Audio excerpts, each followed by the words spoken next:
In today's video, we're going to run down some of the steps that you need to take if you make a ton of money in crypto, if you want to set up a family office and be successful over the long term. A lot of people have a significant allocation to digital assets right now. They bought during the bear market. We've seen some price appreciation, and with the anticipation of some really material gains coming along, people taking profits and managing those assets over the long term, I wanted to run down some of the best practices and things you might be thinking about as that takes place. So you want to build a professional team around yourself, and you want to build it early. So that's going to require, maybe a tax attorney, other types of attorneys, legal, a CPA or tax advisor, as well as a wealth manager to make sure that your assets are protected and you have a solid foundation to safeguard your assets over the long term. And it's great to go ahead and start reaching out to these people now, even before you have 20, 50, $100 million worth of value or net worth. You can start these conversations with people, and the people that don't give you the time of day before you have the money are often the people that are also going to be beating down your door on the other side of you coming into the money and may not have your best intentions at heart. People that are willing to work with you early on and foster that relationship are in it for the long term, and likely, again, going to be a better part of your team than somebody that shows up later that just wants a check. So, and the more conversations that you have with these professionals, the better you're going to understand the lingo.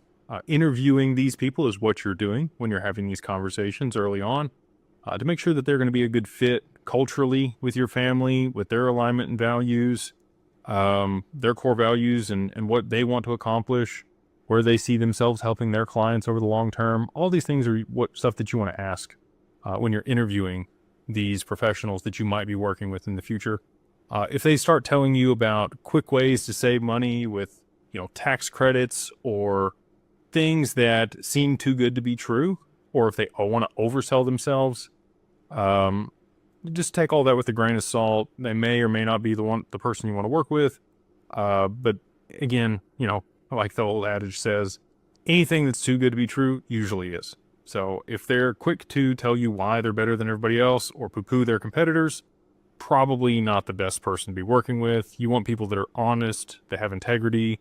They're going to tell you where they're deficient. If they don't have an expertise in a certain area, they're going to come clean about that, let you know up front, especially if you ask about it. So if you, talk to a wealth manager or a CPA or an accountant or, somebody else that's an attorney, and they, you say, have you dealt with crypto before? Have you dealt with digital assets? And they say, well, I have, but these are the circumstances, or I've been doing it for this many years, or these are the clients that I had. There's attorney-client privilege and things, but they can kind of give you a gist of who they've dealt with and how much, and, dance around the topic of who it was with specifically.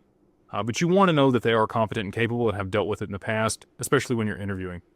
So that's just one of the considerations. And again, I would encourage you to start that early before prices move up. But if it's on the other side of it, those are the people that you're going to want on your team. The next step, and I encourage people to do this, is just think about a financial committee. Again, some of these advisors that I just spoke about may sit on that financial committee, but you may have other people in your network of people that that you might trust, right? And they also might have certain competencies. They might be a previous investment banker. They might have very high qualifications from their financial background. I would say that that's probably something better to have. If it's on a financial committee, you get to set these standards, right? If you're setting up a family office. But I would set pretty high standards for people that sit on the financial committee and review and do due diligence on wherever you're going to be investing your money over the long term. The other piece of that is your family board council, and that's going to be made up of family members and maybe a few other strategic individuals in your network that can provide a lot of value and make sure that your interests or the family's interests stay top of mind with all these professionals over the long term. But one of the benefits here is, especially if you do come into a significant amount of wealth very quickly, is there may be some animosity between you, family members, friends that come knocking on your door asking for money. So if you have a financial committee that you've put in place, it could be 3 to 5 people that you trust to do due diligence on stuff, or might have specific expertise in real estate or M&A transactions or financial markets as a whole. you just tell the individual that comes to ask you for money, whether it's your friend or family member, whoever it is, sure, I would love to invest in whatever you have. If you could just put together a